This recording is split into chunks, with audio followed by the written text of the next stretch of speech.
So you're growing more garlic this year than probably 3 times my entire growing space put together. Probably.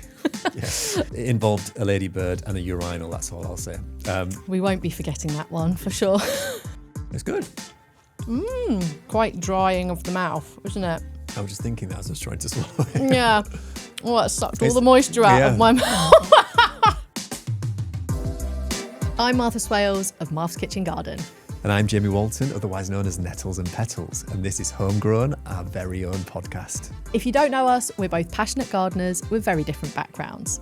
I got into gardening because I love food, and I'm all about packing as much edible stuff as possible into my little London garden. And I'm an ecological horticulturalist, which is basically a fancy way of saying that I grow food in line with nature. On Homegrown, we're going to be celebrating the joy of growing, from a window box right the way up to a full-sized allotment. And we'll prove that you don't need a lot of space to grow a meaningful amount of food. Welcome to Homegrown.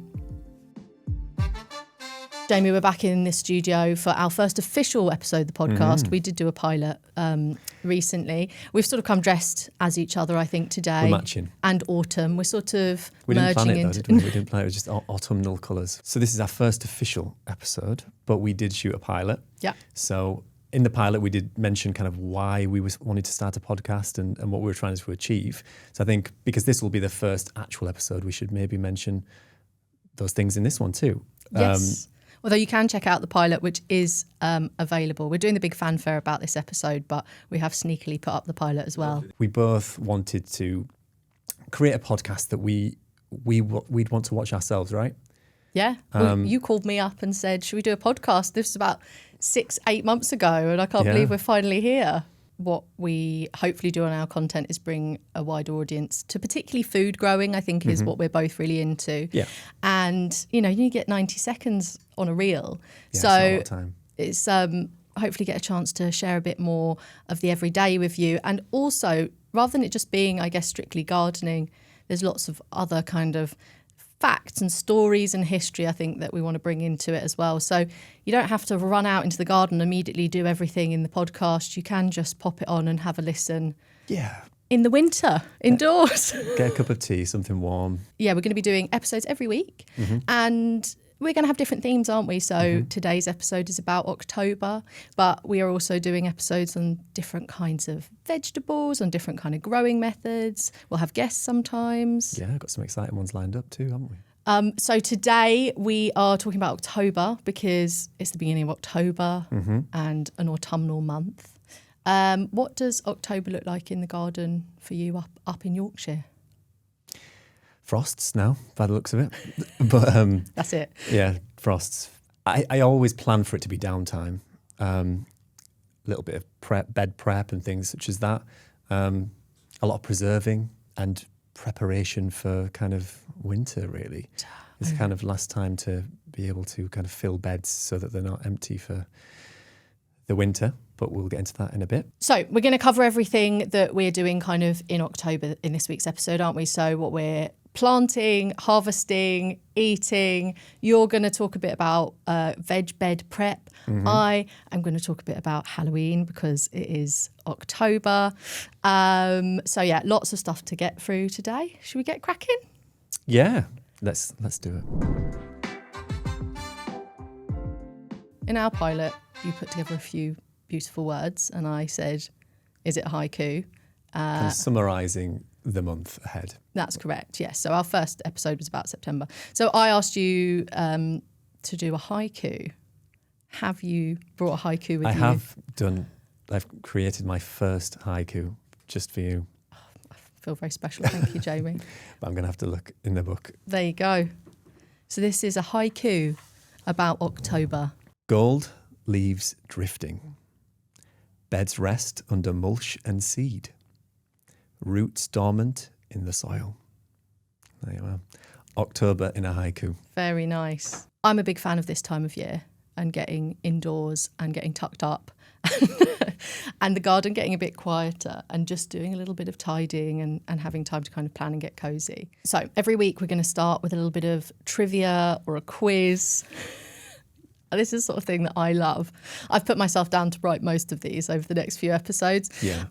So this week for October, I'm going to tell you about old Michaelmas, the devil and blackberries. Nice. Are you ready? I'm ready. Okay, so Michaelmas is about the Feast of St. Michael. Right. And actually, it falls at the end of September. So why am I talking about it in October? Well, because before we brought in the Gregorian calendar in 1752, the Feast of St. Michael actually fell on about the 10th or 11th of October. Right. And that event is supposedly when St. Michael battled the devil and like threw him out of heaven. And when he fell down back into hell, he landed on a blackberry bush, and he was so enraged by this that he turned round and spat on the blackberries. So there is a folklore that after Michaelmas, you can't eat the blackberries anymore, they're no good. I have heard something about that, yeah. I didn't know the story verbatim, but yeah, I've heard that if you eat them after the... So now it would be the 29th of September, but historically it would have been about the 10th of October. Yeah, and then you get kind of... Well, it's bad. Yeah, they're sort of cursed, I suppose. Cursed by Michaelmas? By the devil. The devil, right. I mean, actually, in reality at this time of year, there's not many blackberries left that are in very good condition. No, but the birds have had them by now. Yeah, exactly. The birds have had them by now. But if you... so there's a bit of a tradition of making blackberry pie just before Michaelmas so that you can get the last of them. And they're all a bit squishy and manky, so you turn them into a tart. But that's my gift of folklore food trivia for you this week, Jamie. Nice. That's exciting. You sound really excited. Yeah, I've got all mine. I made some bramble pickles this year. Pickled them. So nice kind of sweet, but also a little bit of a kick to them. Good. So is it pickled like in a vinegar? Yeah. It's not like a chutney type thing? No, literally just in a vinegar with some pickling spices and things. Ooh. Yeah, how do you eat them? Just kind of, it's more kind of a savoury thing. So if you had them with, I'd have it with kind of a vegan cheese alternative. So I was going to say, and like crackers and things like that. So at Christmas, it's a good one to keep on the shelf until Christmas.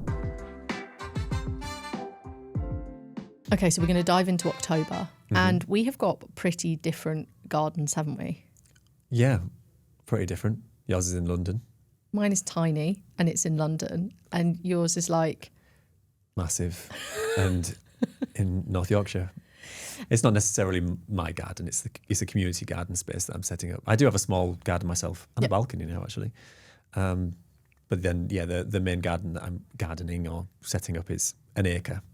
So it's a little bit different. Like, sounds like a dream, but could also be a curse. How's it been going? When did you start? February.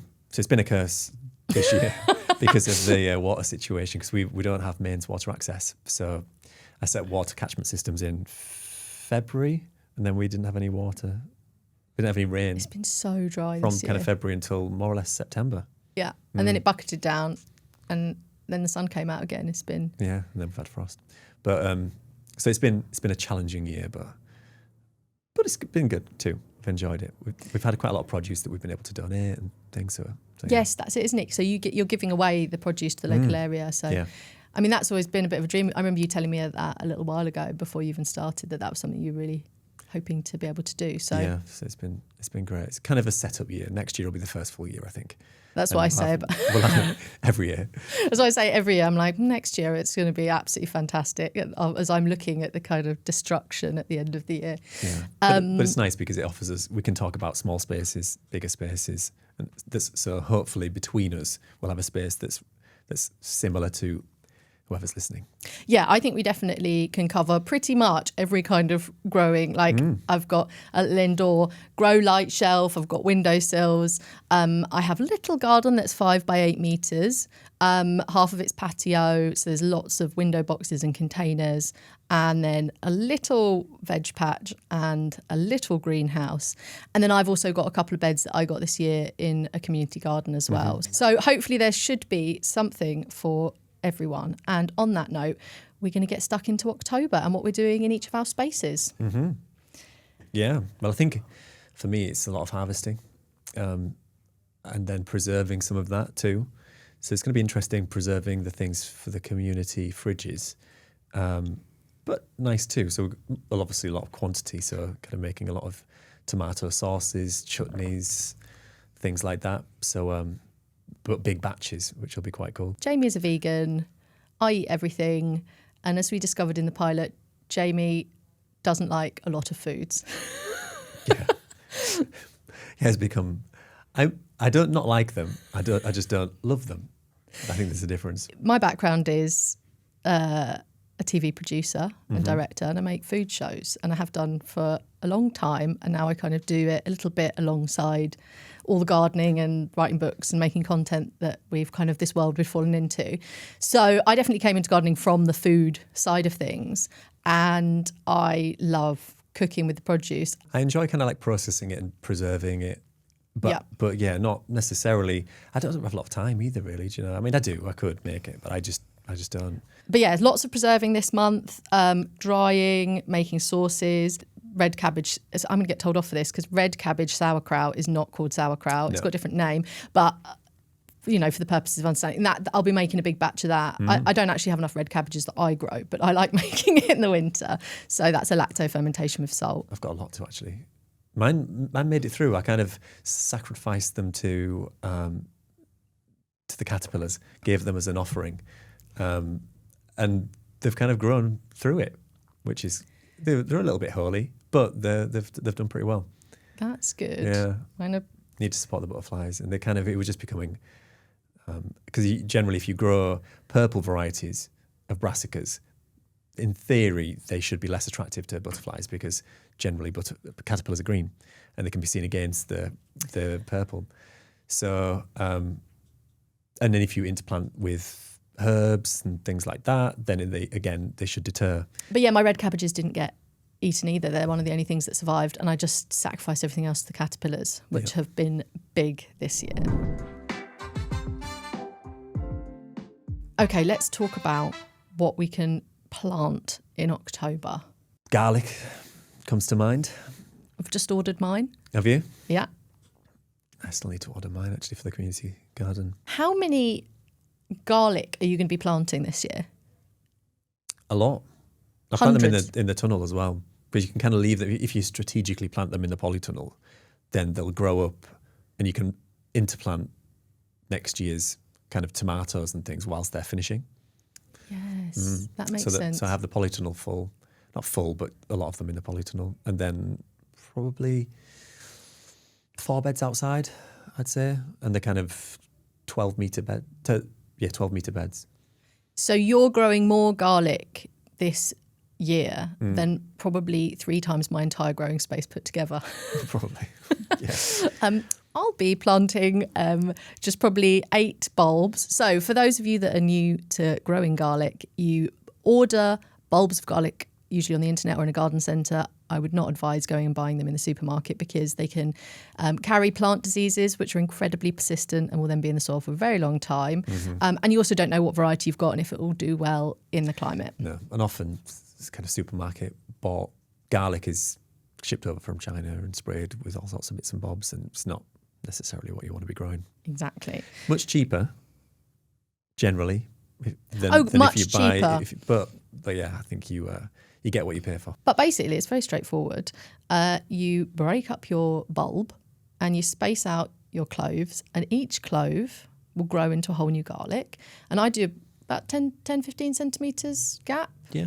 And just literally push them down into the soil. Obviously, assuming that you've got soil that's already like cultivated and in pretty good nick. Yeah, but you can grow them in pots, in beds, wherever really. Pointy side up. Yes, important thing. Pointy side up, but they're really easy to grow, aren't they? Yeah, and last year, actually for people that haven't got very large spaces, something that I did last year, because the other thing you can plant this time of year is onion sets, which are like tiny onions that grow into big onions. And the value of planting things at this time of year is the beds are usually empty. You put your garlic and onions in, they will actually grow slowly over the winter, whereas not many other things do. And I had a whole little bunch of leftover onion sets and a few cloves of garlic. And so I just did them quite close together in window boxes and left them in the greenhouse. But actually they're so hardy you could leave them outdoors. And then I get really fantastic huge spring onions in spring that are much bigger than ones that you tend to get if you grow them from seed. And with the garlic It's the green garlic. You can just pull them up. And so that's quite nice because it comes around April when there's not very much else to pick. And I get these big spring onions and green garlic. Hungry gap. Yeah. And in a little window box. I mean, you could have that window box inside too. Yeah. Or you can grow them in a pot on the windowsill as well. It's funny with spring onions because if you just leave them, they will bulb up into onions. Yeah. So they're not. I mean, so really, you can grow onions, any onion, and harvest them as a spring onion. Yeah, and I always do. When I space out my big onions for like the spring, I always pull a few up as those, almost like the ones you see in the French supermarkets. With a big don't leave them to dry. Pick them when they're still green, but they've got a nice big bulb. So onions, garlic. You can sow your broad beans to overwinter them. Yes, I'm a big fan of that. Yeah, I mean, it's hit and miss though, I find. It's colder where you are. Do you think that's why? Maybe it's hit and miss. Like they don't all make it through generally. Interesting. And I tend to sow some in the beds outside. I mean, it's a little bit late now. I'd generally do it in September, but you could, and they'll grow to a certain point. And as long as they're not too big, they'll generally overwinter, particularly if you cover them. So they'll get started much earlier in spring. Yeah. That way, or you could just use them as a kind of cover crop, really, that might winter kill, but they'll still add roots to the ground. This is making me realise that I think it really is quite different between here and Yorkshire, because I often sow my broad beans anytime, like even November, direct in the ground, and most of the time they will work. Really? The best variety for overwintering, Aqua Dulce, Claudia, and in London anyway, I can pretty much get away with sowing them direct.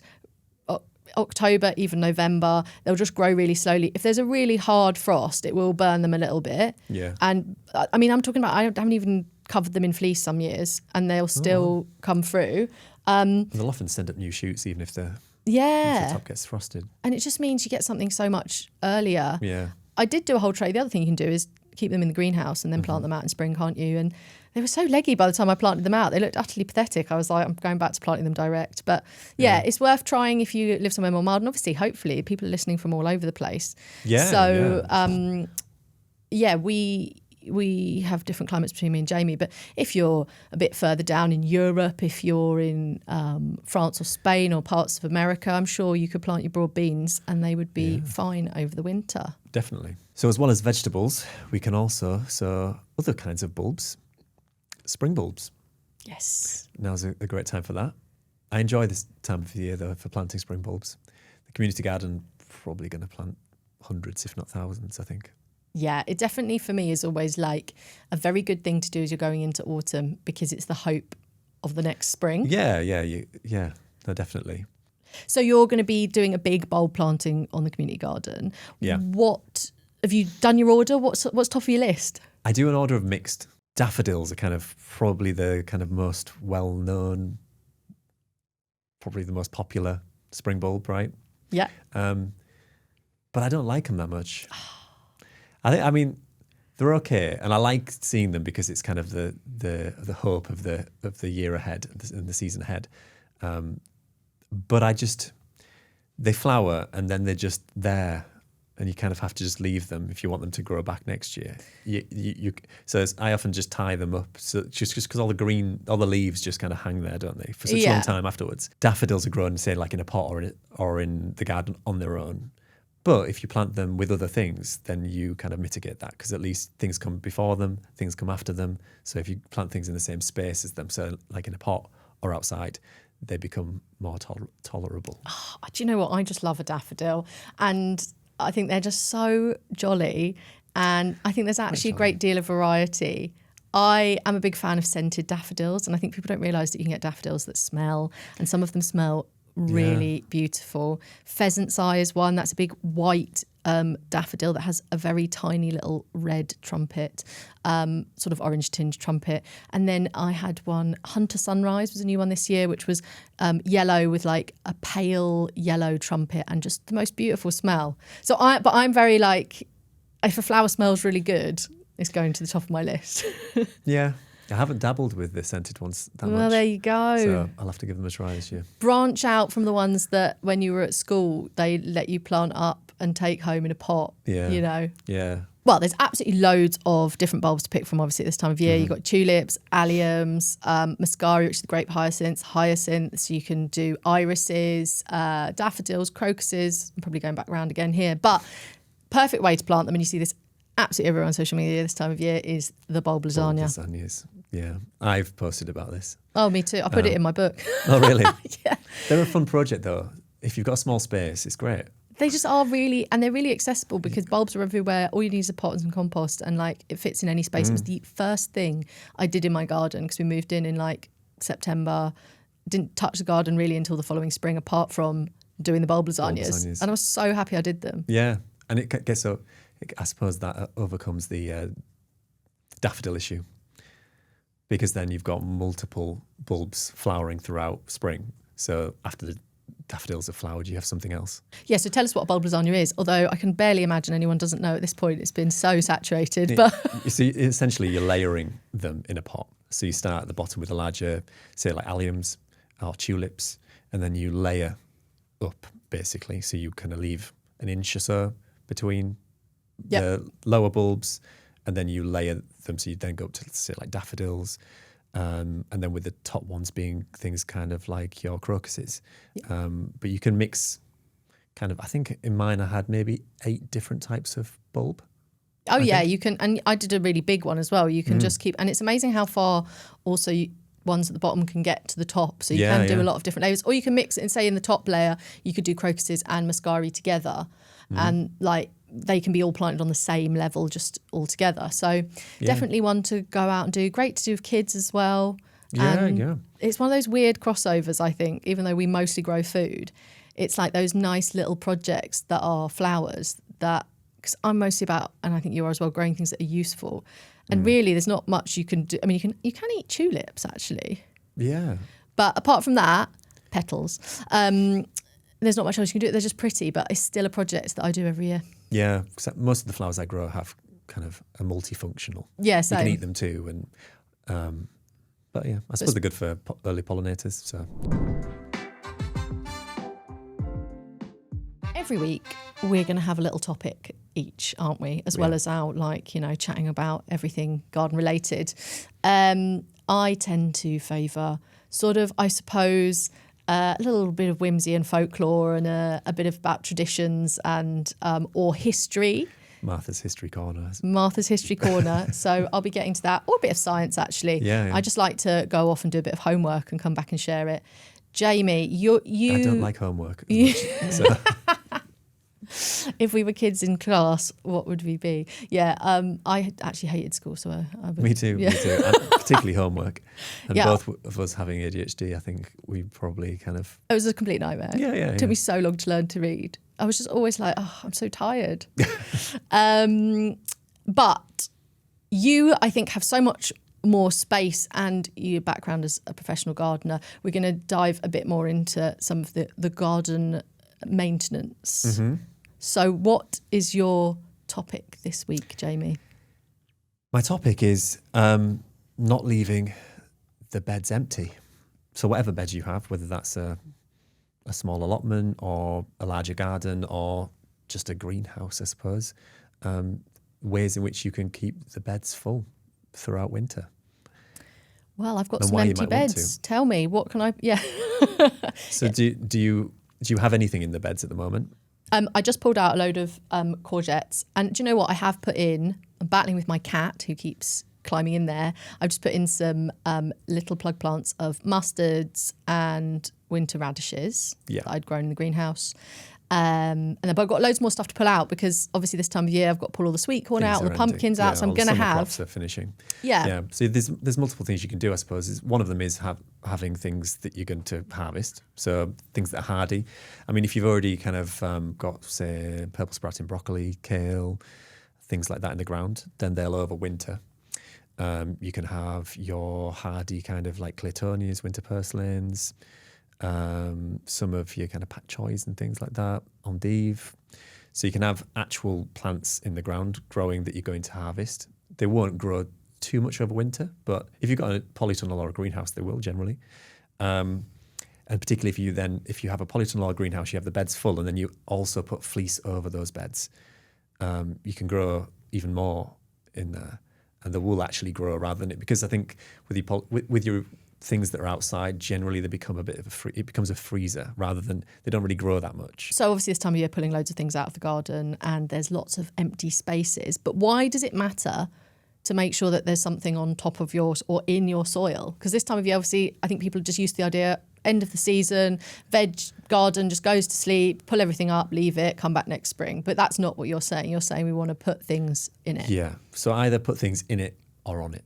Okay. Essentially. So you don't want to leave bare soil, because bare soil is like, I suppose an analogy is like an open wound, more or less, which is pretty gross. But as in you are kind of like bare within nature. You never have bare soil. You either have something growing or you have something on top of it. So if you're in a forest system, for example, you'll have leaves covering the ground at this time of the year. You'll have mulch. So we kind of mimic that. So you either want plants in the ground with roots in the ground, or you want some other kind of mulch to protect the life within. Because obviously hopefully you've been kind of adding compost and things, and you've got plants in there, and maybe you've added some kind of fertilizers, whatever, but you trying to cultivate the life within the soil. So you're essentially protecting that, preventing erosion. So there's multiple reasons why you'd want to keep the soil covered, and there's multiple ways you can. So if you don't have things like purple sprouting broccoli or kale and things like that in the ground now, you can just use either leaves, more compost. So add some compost this time of the year. Even hay or straw, as a nice mulch too. Or you could sow some kind of mustards, broad beans. Yeah, like I've got some field beans. They're like the smaller ones. So is it the right time of year? I've actually never done a green manure because, well, maybe now I need to start. I'm always trying to fill it up with, as you say, like broad beans or onions and garlic at this time of year. I've got endive and that kind of stuff, parsnips. Yeah. But can you sow a green manure now? Is it too late? And what is a green manure? You could just about get away with it, depending on where you are and what the weather's like. But I'd maybe, particularly if you have something in the ground, even if you have like the purple sprouting broccoli, you could undersow it. With a green manure, you could have, say, like clover or vetch, or even your field beans. You could have as a green manure. And green manures are like feed the soil, and then what do you... And you can essentially chop and drop it. So you can just kind of like chop it and keep it on the soil surface, and acts as like essentially a green manure. Yeah. A living manure, I suppose. And something to avoid is just covering your veg patch in plastic. So I mean, if you do that, and if that's what you've got and you've already bought it, then it's better than nothing. Okay. Yeah. But ideally, leaves, straw, some organic plants, matter, ideally, just to keep locking in all that carbon and nutrients into the soil. Yeah, and keep the life happy, protected over winter. I think for gardeners, October can seem like a bit of a depressing month because it's like end of the summer. The days are obviously getting shorter. I'm going to say I love this time of year. I'm a huge fan of Halloween. We go big in our house, like full on, like Halloween party, pumpkin pies, the whole lot. And I just really like when the garden is actually a little bit quieter and I don't have to keep remembering to keep up with sowing seeds, and I can do a bit of I like to go out in the bracing fresh air and just do a bit of thinking, pottering about, and then like to come in, get a hot water bottle, turn on the twinkly lights, get cozy in a blanket. That is actually, I've learned over the years, I used to not look forward to autumn, but now I'm like, bring it on. You've lent into it. Yeah, I'm so here for it. And this time last year, I went on a really nice countryside walk with a couple of my pals and picked up lots of chestnuts on the way. And then we brought them home and roasted them. And we had a gorgeous meal and watched a spooky film. But on the walk, I saw a white squirrel. And that's kind of now for me really tied in with October. I just couldn't believe it. We were marching back after my feet were soaking wet. I'd worn the wrong shoes. And then I was like, whoa, hang on a minute, guys. What is that? And there was this, I did actually manage to get a tiny clip of it, but a completely white squirrel, running through the trees. And afterwards I had to obviously look it up. And So you've got a clip of it as well? Yeah, I've got a clip of it. So we can put that up. Yeah, it's a pretty crap video, to be honest. On the YouTube version. But yeah, we can, maybe we could share a clip on the Instagram page as well. Yeah. You can look at my blurry, very zoomed in video of a squirrel. Can you tell it's a white squirrel over a grey squirrel? Squirrel. Oh, it's like a ghost through the trees. Oh, really? Oh my God, it's so white. Yeah. Like you literally, I spotted it from really far away and then I like ran over and like spent ages looking up into this tree and my friends were like, she's always doing this sort of thing. Come on. And I was like, wait. And then it reappeared and everyone was quite impressed with the white squirrel. And obviously I had to look it up and I found like there's a website called like White Squirrel where you can report sightings of white squirrels. There was a BBC News article where someone had spotted a white squirrel and they thought it was a ferret. Like, so, they have got quite a mystical, ethereal... Yeah, I've never seen one. Oh, well, they're not common, as you would imagine, because things eat them, because they're very easy to see. Oh, yeah. And depending on, they have two different kind of mutations that cause their whiteness. One is albinism, and that's, I wouldn't be able to tell from where I was, because apparently the ones that have albinism have red eyes. Right. And the other ones look white or pale, but still have dark eyes because they haven't actually got complete albinism. But I think it's like 1 in 100,000 or something like that. But it did turn out when I put up a little video, people did say they had seen them. So actually, if you have seen a white squirrel, can you let us know, please? Because this was like so exciting that I'm still talking about it a year later. Have you got a little wildlife story for October, Jamie? It's not really an October autumnal wildlife story. Okay. But in the pilot, I told you about a beetle saving story, which was a little bit embarrassing. So you can go back and listen to that if you haven't already. And it involved a ladybird and a urinal, that's all I'll say. We won't be forgetting that one, for sure. But this time, it was an ant. You saved an ant. An ant saving story. Yeah. Is this just I feel like I've been on the phone to you before and you've been like, oh no, I've just seen a bug that's, you're always... Well, I was on the phone to you and I saw there was a butterfly and somebody had obviously like stood on its wing or something. So it had like half of one wing. No. And it just couldn't, it was perfectly fine other than having half of one of its wings and it was just like flapping around and what do you do? Can't get it, make it another wing. Let's have a good... that upset me for about 2 days, that. You sensitive soul, Jamie. But anyway, so this ant story.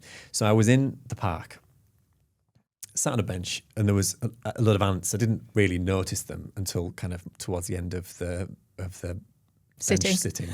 But then I noticed them. Anyway, so I left the bench, walked maybe 40 minutes away from where I was back home, and then realised that there was an ant on me. Jamie, you're not going to say that you went all over. Well, I'd obviously just carted it away from its family, hadn't I? So I managed to get it into a little container, and then I walked back 40 minutes to drop it back off at the bench. Wow. I just felt like I had to. It obviously got onto my shoe or up my leg or whatever, and then I'd taken it 45 minutes away from where it lived. So I felt bad, so I had to cut it back. I mean, that is amazing dedication for one ant. But, I mean, I hope the ant appreciated it. Yeah. I don't think, probably not even from that colony. You brought it back and it's like, I actually live around the corner. Like, why did you bring me back here? If you're going to give me a lift back... 45 minutes away from where it probably just landed on your arm just as you arrived at your house. It wasn't a flying one. Oh, okay. Fair enough. I do understand this fate though, because I did once find a ladybird larvae when I was on an aeroplane and I had to keep it inside a tissue packet until I got off the plane. It was on the aeroplane? Yeah, it was like, it must have got on me. It just appeared whilst I was sat on this plane and I like put it inside a packet of tissues and like held it for like an hour. So obviously this is an affliction that we both suffer from. And there's more. I remember there was I found a woodlouse and it was stuck on some what's it called? Gaffer tape. Like its back was stuck against the gaffer tape. So I went and got an earbud. Yeah. And tried to pry it. It took me about 30, 40 minutes to gently pry it from the gaffer tape, but I managed to get it off and it was all right. So this is the insight we're getting into Jamie's life. You can now picture him not industriously, doing a million things in his vegetable garden. He is in fact just got standing there with a Q-tip trying to pry wood lice off of gaffer tape. Jamie, have you noticed there's a lot of apples around this year? A lot of everything. Really, a lot of everything, yeah. And why might that be, Martha? Well, funny you should ask, Jamie. So this year is known as a mast year. Now, the word mast comes from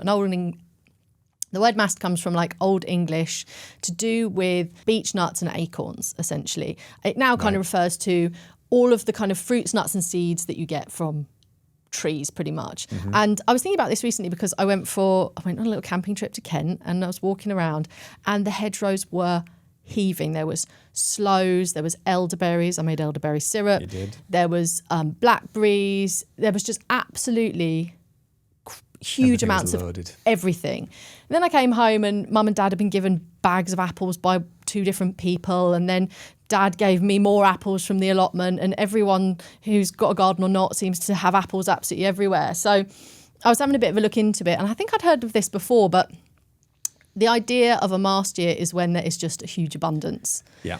And it happens about every 5 years. 5 years, yeah. And it's sort of specifically, the most important thing is the kind of acorns and the beech nuts, because they're incredibly variable from year to year and they might not be very many one year. But it tends to coincide with a huge amount of fruit from all other trees as well. So it's a year of abundance, basically. And it's why we've got to do so much kind of preserving and drying out your apples, making your apple sauce this year, because there's just so much. Yeah. The thing I noticed was just how many acorns there were. There's an oak tree in the community garden just at the side. Yeah. And the ground's absolutely covered in them. And my understanding, the only thing I knew about a mast year was that essentially it's kind of like the tree being like, right, we're going to ensure that we reproduce this year so that everything can't be eaten. Yeah, by exactly. Squirrels. Your white squirrel. Well, my white squirrel was probably having an absolute feast. Hopefully it's still alive a year later. So the idea, so there's 2 things really in it last year. One that's more complicated is how do trees know to do it? That's the more complicated section. The simpler bit is like, why do they do it? Yeah. And there's general agreement on this, which is that it's a way, as you say, of ensuring that some of their seeds will grow into new plants. And that's all to do with predators. And basically, rather than every year producing the same amount of acorns and beech nuts so that you then support a population of predators that will eat all of your seeds every year because you're kind of completely in alignment, they go for feast and famine. So some years beech trees and acorns will produce very little. And that keeps the population of squirrels and mice and all the things that eat them like pretty relatively low, so that in a year like this when they produce absolutely loads, there's no way that all of those like animals can possibly eat it all, and the squirrels will be burying acorns absolutely everywhere. So there'll be plenty of new beech and acorn trees come spring, basically popping up. Acorn trees. Acorn trees. Oak trees. I don't know what you're talking about, Jamie. We call them acorn trees in London, actually. Right. Yeah, that's right. I've got a video about growing an acorn tree coming up. Have you? Yeah. Well, my dad did that about nearly 10 years ago. He picked up an acorn from the grave of his great grandfather. Wow. And he planted it, and then he called up our local park. And you can imagine the family WhatsApp, a photo of these 2 people that probably didn't want to be in a photo, but my dad's like, oh, wonderful, they've come to pick up my oak tree. And he's got a photo of them taking it off, and they planted it in the new woodland area in the Royal Park that we live near in London. And he was like, when I'm not here anymore, you can go and visit my tree. So, that's cool. Yeah, I'd love to go and find it. I said, well, we should visit it whilst you're still here so I know where it is. Put a little plaque on it. Yeah, exactly. So, of course, the people can have a go at growing their own trees. And there's something quite cool about growing something that'll outlive you. Definitely. Planting trees is very cool. The more complicated bit is how they do it. And I think partly that's to do with the weather. So when you have a nice dry, which we definitely had a dry, warm spring, that tends to cause much more like flowering. And then it's the conditions of the rest of the summer that will also determine how much fruit you get at the end of the year. But it isn't just weather, they don't think. And it's part of this whole thing of how trees are communicating underground. They think there's so many interactions going on, and that's actually mycelium networks of fungi that transport, they move nutrients around and messages. And so no one's quite sure how they can time it, because they do all do it together. And that also benefits, if you are a flowering acorn tree, the more other acorn trees that are flowering at the same time, the better, set there's going to be in cross-pollination, all of that. So it does make sense for them all to kind of get together and be like, we're going for it this year. But that is what this year is. The last one was 2020, which was a very warm COVID summer. You may remember, very warm summer. Try to forget that. Yeah. I was just on the allotment every day. And I think 2013 has been the biggest in the last 20 years. Yeah. But on that note, I've brought some things from my own garden. It sort of segues because it's an apple, but there's some other stuff that isn't probably hugely relevant. But, I always like the opportunity to bring something with me. Bring something in. So to wrap up October, I have brought a few items that I wanted to show you. For the people at home who are listening, we'll describe it. And if you're watching, well, you can see. Yeah. Okay, I'm going to balance this on my lap here. I've got 3 items on a plate. One of them was picked actually a couple of weeks ago. It is an apple. Yeah, I could tell. Well done. But there might be something that surprises you about this apple. Okay, yeah. Might not. It looks it's a good apple. Yes. Is that a grown apple then? This is an apple from the allotment that I stole off my dad, but have returned to him now. And I've had this apple tree for so many years, and it only ever produces about 2 apples. But I'm hoping when I cut it open, there'll be something interesting to show you. Okay. Exciting. For you at home, I'm really giving you the ASMR of the apple here. Okay. Right. You ready? I'm ready. Wow. For those of you who are just listening, it's red inside. It's red Almost inside. Entirely red inside. It's very pretty, isn't it? Should we give it a taste? Well, which variety is this? This is called a red love apple. Red love. Give it a go. That'll be very ASMR. Sorry. It's quite tanniny. It's quite drying of the mouth, isn't it? I was just thinking that as I was trying to swallow it. Yeah. Oh, it sucked all the moisture out of my mouth. It's quite nice though. I mean, the initial, it's got a tang to a little bit. It's very fruity. Yeah. It's almost got like a kind of, I feel like we're at a wine tasting now. There's a bit of red berry. Apple tasting. There's apple, stone fruit. The community garden I'm setting up this year. Yeah. In front of it, there's a nursery, and it's actually their land. Yeah. And every year they do an apple event, an apple festival. So it's in October. I can't remember the date exactly, so you'll have to look it up online. It's RV Rogers in Pickering. And a little plug for them. They do an apple festival, and you can go and you can taste the apples before you buy the tree. So it's like an apple tasting event. That's really cool. So you, like with this one, you might be think, like, well, maybe I like the moisture in my mouth, so I won't buy this apple tree.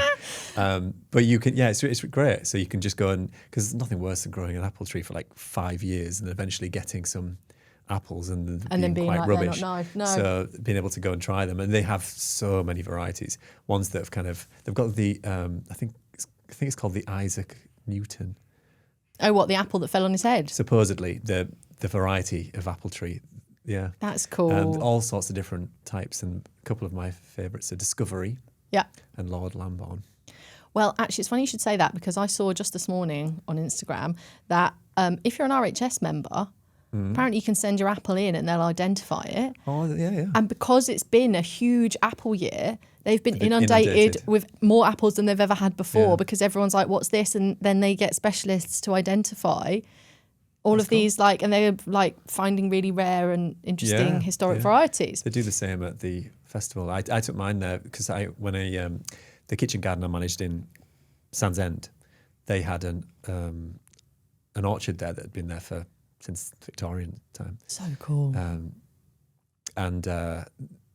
But nobody knew what the apples were, so I essentially collected them all, made a map, took it in, and they identified them all. It's amazing. The skill that you must have, because there's just like, I don't know how you'd even necessarily have the reference material to know what an apple from so long ago is. I mean, they've been there for like 3 generations and they grow all their own trees and things. So they've probably got it down. Well, get yourself down to Pickering and get your apples identified. It's in October. I can't remember the exact date, but yeah. Fantastic. So yeah, that's the Red Love apple. Only 2 fruit this year. It's been there for about 10 years. I do love the colour. And there is a really interesting, like it is very fruity, but quite drying. I've got a couple of other quick things to show you to wrap up October. Been out in my garden this morning. I'm not going to make you eat this one. Are you familiar with this? I feel like you probably will have seen this before. Do you know what that is? I don't. Okay, so for people at home, I'm holding up a small green pod with soft spikes on it. It's kind of, I'm just tapping it there. It's a bit hollow. This is something that I maybe incorrectly refer to as an achocha, but sometimes there's only a C and not a CH at the beginning. So it is a South American vine, relative of the cucumber. And this particular variety is called Fat Baby. And basically, you can get much bigger ones that you would have to go somewhere a bit warmer or in a polytunnel, and they're traditionally used for stuffing. These smaller ones grow completely out of control. And the reason I wanted to bring them is because I put one plant behind a pear tree in my garden in a spot where absolutely nothing else has grown. And this thing is now spreading like 3-4 meters across my garden. Wow. And it is completely covered in these edible pods. And apparently you can eat the leaves as well and the stems, which I might have a go at in the next few days. Have you tried them yet? Yes, I've grown them before actually, and I've been eating them a lot. And I'm going to cut one open for you so you can see. I've not grown them. Basically, when they're small, if you want to try one, when they're small like this, so these are smaller ones, when they're small like this, the seeds haven't fully formed yet, and you can eat them in a salad. So if you want to give them a go, there you go. Well, like a cucumber, I suppose. A bit like a cucumber. It's kind of watery. Are you scared of cucumbers? I can't remember. Yeah. I'm not scared of cucumbers. Not much to report. It doesn't have much flavour, does No. it? So the best thing to do with them is to cook them. And they're traditionally stuffed or fried. And when they get a bit bigger, they go hollow inside. So what I do with them is I pick a load of them. These ones are all quite green. They've got like a little bit of a bitter aftertaste. Yeah, they've got a kind of bitter souriness to them. They're a bit like a cross between a cucumber, maybe a little bit courgette, a bit of raw courgette vibe. Yeah. Now, they're actually really nice though when you fry them. And this one that I've just cut open, the longer you leave them, they end up completely hollow. Yeah. And you scoop them out, chop them up, and I eat them in tacos. So they take like 5 minutes to make. I just fry a load of them up, put some salsa and a bit of cheese and hot sauce in, and it's my quick lunch. But the reason that I quite like them is they're pretty cool looking plants, really easy to grow, and I am harvesting like a whole box of these from my tiny garden. So there you go. That one's called Fat Baby. That's a chocha. And I'm wrapping up today with this, which is a mini kiwi. Wow. And these all look a little bit shriveled. Partly because maybe I should have harvested them sooner, and partly because there was a period when I didn't water this and the whole plant sort of started to shrivel up. So the fruit, I don't think, have reached their full size. But they are very small. They're kind of acorn size. Oh, they're tiny. I mean, they are meant to be small. I saw some for sale in the supermarket recently. They were about 4 times the size of this, but I will cut one open for you. This grows in a pot outside my back door. And this is the first year it's got loads of fruit on it this year. There you go. It's like a little kiwi fruit. Cute. Now, some of these are really sweet and some are sour. Do you want to take a gamble? Why not? So you can... But it does look like a little kiwi. It looks like a little kiwi. The fruit, the skin is edible. It's called a hardy kiwi. Very sweet. That one is sweet. The skin's a little sour. Good. But yeah, they're quite cute and easier to grow than your big kiwi fruit, which need to have at least 2 varieties for pollination. You just need one of these. I'm another one. Very good. Nice selection. They taste like kiwis. So anyway, just I always think the fun of growing your own is to do a few more unusual things. So Definitely. I was basically leaving the house. I was already late to the podcast and I thought, I'll just quickly pick some of this and take it with me. So I was 15 minutes late here and that's why. Worth it. So that brings us to the end of the very first official episode of our podcast, Homegrown, with Martha and Jamie. So we'll have a new episode every Thursday. That's right. And next week we'll have one all about tomatoes. Thanks so much for listening, and I hope you've managed to make it all the way through all of that to the end. And if you've enjoyed it, please tell someone you like it, subscribe, like, share, follow, do all of those things. And we look forward to being back with many more episodes to come. And if you have any questions or any insights, or you've seen any white squirrels, you can email us at homegrown@joypeddlers.com. Thanks for watching. See you next time.